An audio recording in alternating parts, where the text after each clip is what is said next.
Iya. Pak Ustadz, kalau hukumnya lavender marriage apa Pak Ustadz? Apa itu lavender marriage? Lavender marriage itu. Aduh, aku kurang update deh.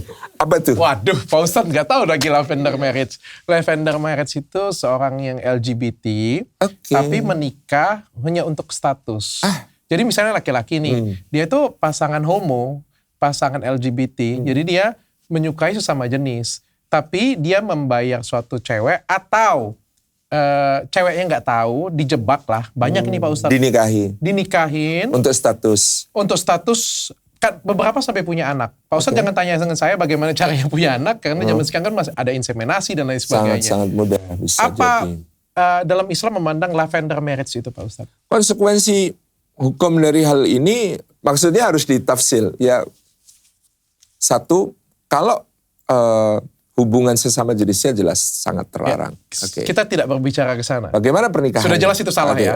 Bagaimana pernikahannya? Kalau perempuannya ditipu berarti ada kedoliman di situ.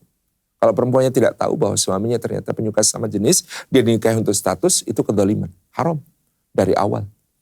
Kalau saya menemui kasus semacam itu, saya akan minta perempuannya untuk minta pisah. Nggak bisa. Dan itu membahayakan. Karena hubungan sama jenis itu salah satu yang paling berisiko untuk kemudian menjadi penyakit yang berbahaya, yang itu kalau bisa ditularkan ke istrinya lebih merusak lagi kan, apalagi ke anak nanti. Tapi siapa tahu dia jadi tobat gara-gara ceweknya. Boleh kalau memang dia sudah punya niat benar ya, artinya ketika dia mulai pernikahan, dia benar-benar ingin bertobat.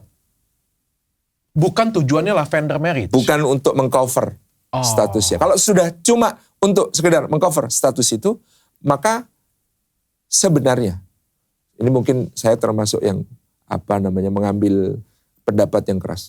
Itu batal demi hukum sejak awal pernikahan yang semacam itu.